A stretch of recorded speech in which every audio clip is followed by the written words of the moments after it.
Kejaksaan tuh ceroboh itu. Ceroboh. Ini clear ceroboh kejaksaan. Ceroboh. Saya kemarin melihat wawancara langsung dengan kepala kejaksaannya, sepertinya tidak mengikuti kasus itu sejak awal, sehingga jawabnya gelagapan gitu. Lalu teman-teman, ini yang ada menjadi fenomena ya.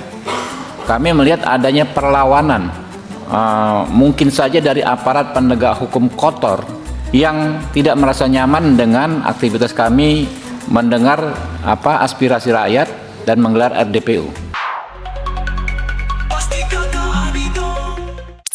Hola bestinya Ketani, Melsi lagi rame banget nih soal kasus videografer asal Sumut Amsal Sitepu yang tiba-tiba diseret ke ranah korupsi. Besti, gak main-main. Mahfud MD sampai turun gunung buat kasih komentar. Pak Mahfud bilang dalam video yang beredar di sosial media kalau kejaksaan dalam kasus ini benar-benar ceroboh dan kelihatan banget gak menguasai case-nya. Beliau ngerasa ada yang gak beres sejak awal, apalagi pas lihat kepala kejaksaan, menurutnya saat jawab pertanyaan itu terlihat diduga gelagapan. Kejaksaan tuh ceroboh itu. Ceroboh. Ini clear ceroboh kejaksaan. Ceroboh. Saya kemarin melihat wawancara langsung dengan kepala kejaksaannya, sepertinya tidak mengikuti kasus itu sejak awal, sehingga jawabnya gelagapan gitu. Itu sesuatu yang gimana ya, kasus yang sebenarnya dimulai dari perdata.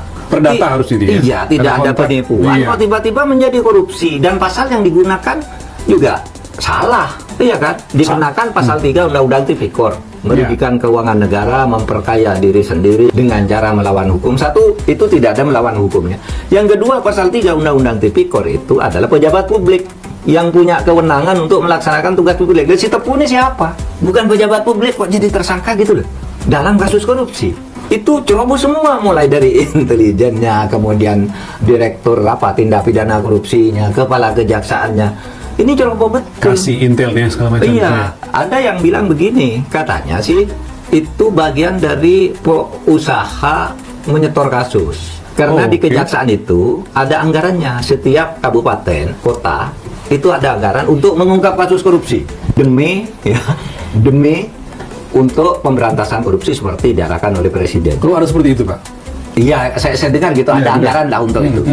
Nah, di sisi lain dari video yang beredar di sosial media, Jaksapedia yang menyebutkan kalau Amsal diduga memanfaatkan ketidakpahaman masing-masing kepala desa melalui istilah-istilah bahasa Inggris yang ada di RAB Amsal, dan diduga sengaja menunjukkan hasil video-videonya sambil diduga memberi iming-iming dari apa yang akan ia kerjakan bakal menaikkan potensi desa. Nah, hal ini pun diduga jadi memicu reaksi warganet yang bingung karena kalau terkait istilah-istilah yang dimaksud kan bisa dicari melalui layanan internet. Bahwasannya memang si Amsal Krisis Tepu ini memanfaatkan ketidakpahaman dari masing-masing kepala desa, yang dimana dari dokumen penawaran itu semuanya bahasa Inggris, yaitu before production, konsep ide, sewa peralatan, kamera dan personil production gitu.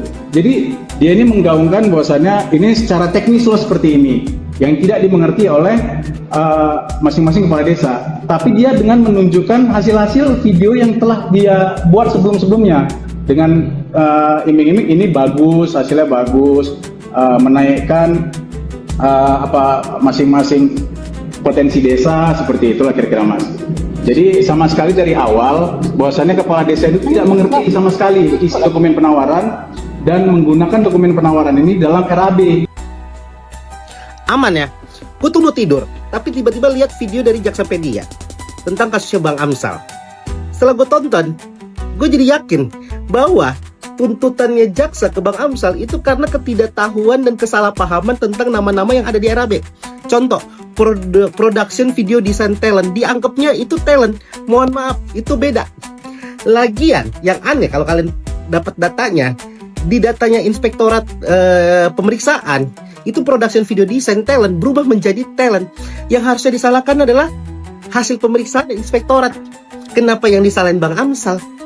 Lagian kan, itu istilah-istilah yang dalam RAB, production, post production, cutting, dubbing, terus production video design talent, itu kan bisa di searching di Google. Itu nggak terlalu sulit kok dibanding nama-nama istilah-istilah Latin yang ada di hukum gitu loh. Kayaknya lebih mudah dan bisa dicari kok di Google. Tinggal cari aja, kan punya kuota. Dan yang terakhir, ini podcastnya yang bikin Jaksapedia. Dari nama udah jelas, Jaksapedia. Bintang tamunya adalah jaksa-jaksa yang ngurusin kasusnya Bang Amsal. Si percaya tuh kita tuh kalau obrolannya netral.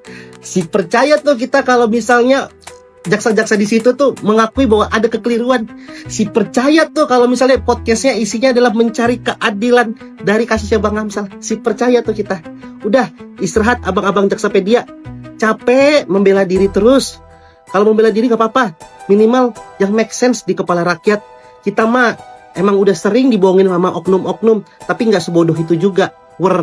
Gak cuma itu aja, netizen yang juga banyak menyoroti kasus Amsal Sitepu dan menduga adanya kejanggalan dalam kasus tersebut juga seraya memiliki pemikiran yang sama dengan Mahfud MD, di mana seorang Amsal Sitepu yang bukan pejabat kok bisa didakwa terkait dugaan korupsi uang negara. Dan bahkan dalam video salah satu netizen yang seraya menggebu-gebu itu, ia menduga kalau Amsal ini jadi tumbal koruptor Kabupaten Karo. Aduh duduh. Aman ya? Ini hukum di Indonesia tuh mau dibawa kemana sih? Lihat aja, kasusnya Bang Amsal Kristi Sitepu. Dia ini bukan pejabat, dia ini bukan pemegang anggaran. Dia cuma vendor video profil desa di Kabupaten Karo. Nilai proyeknya 30 juta per video. Dia kerjakan, dikirim, diterima, dan menurut keterangan saksi di persidangan, hasilnya memuaskan. Tapi kenapa dia jadi pelaku tunggal markup anggaran desa? Kok bisa? Kok bisa? Udah gitu dituntut 2 tahun penjara, denda 50 juta, dan gantinya 202 juta. Kok bisa? Hah? Gue baru tahu vendor bisa markup anggaran desa. Hah? Harusnya yang bisa itu kan kepala desanya atau pejabat desanya. Ini kepala desanya cuma jadi saksi di persidangan. Gua tanya, coba jelaskan ke masyarakat, mau dibawa kemana ini hukum di Indonesia? Weh, hakim-hakim, coba jelasin sama kita, mau dibawa kemana? Ini mah Bang Amsal bukan pelaku, tapi tumbal atas orang-orang yang melakukan korupsi di Kabupaten Karo. Jelasin sama masyarakat, kok bisa sih? Ini yang gue bilang, peradilan umum aja ada janggal-janggalnya, apalagi peradilan.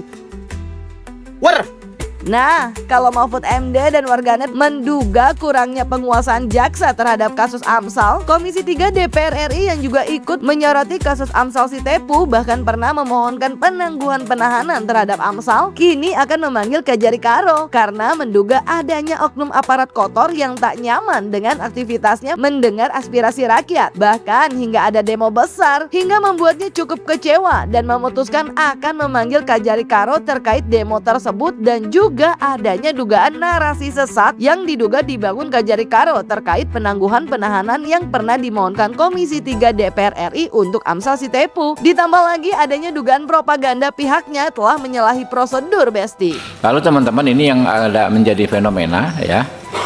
Kami melihat adanya perlawanan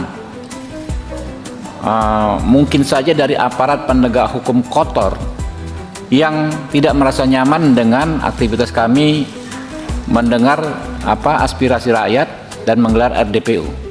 Hari ini ada sekelompok orang yang melakukan demo di sana.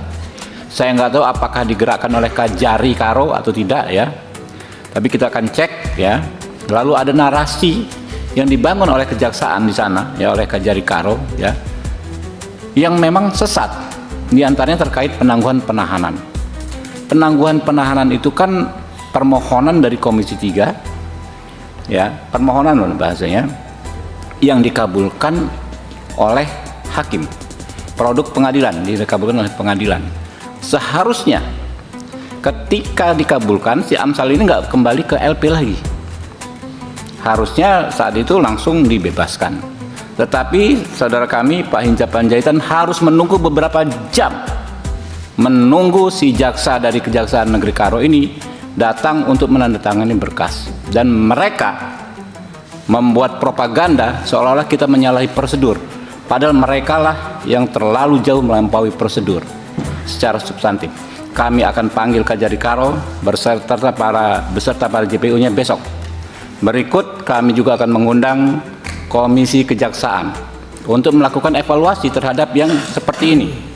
Kami sangat kecewa dengan jajaran Kajari Karo yang sikapnya bertolak belakang 180 derajat dengan pimpinan kejaksaan, Pak Jaksa Agung, Pak Jampidum, Pak Jampitsus, Pak Jamwas, Pak Jamintel. Semuanya selalu memberikan respon yang sangat positif terhadap masukan dari DPR yang berdasarkan aspirasi dari rakyat. Kita ingat, kasus guru yang di Jambi. Kita cuma komunikasi via telepon, ya, yang Muaro Jambi itu dihentikan penyidikannya oleh Pak Jampidum. Ini luar biasa. Kalau di tingkatan Kejaksaan Agung, ya, pimpinan Kejaksaan Agung ini orang-orang yang sangat-sangat reformis, membuka diri terhadap kritikan masyarakat yang disampaikan melalui Komisi 3. Tetapi di bawah, ya, kita mau lihat evaluasinya seperti apa, terutama di Kejaksaan Negeri Karo, kami sangat kecewa. Kami siap mempertanggungjawabkan apa yang kami laksanakan beberapa hari ini terkait Amsal Sitepu. Kami siap, gitu kan ya. Maka kita akan panggil, kita akan dengar apa alasannya, ya. Kalau memang mereka yang melakukan propaganda, ya, menggiring pernyataan seolah-olah, ya, aspirasi masyarakat yang salah, kemudian seolah-olah kami melakukan intervensi. Kita akan cek besok di sini seperti apa. Yap Besti, kita lihat aja nanti kelanjutannya. Semoga aspirasi rakyat terus terdengar dan antara pemerintah dan juga rakyat bisa semakin transparan ya. Jangan lupa like, subscribe, komen, dan share biar bisa dapetin video berita kece lainnya. Cuma di Kata Ani Besti. Pasti kata Ani dong.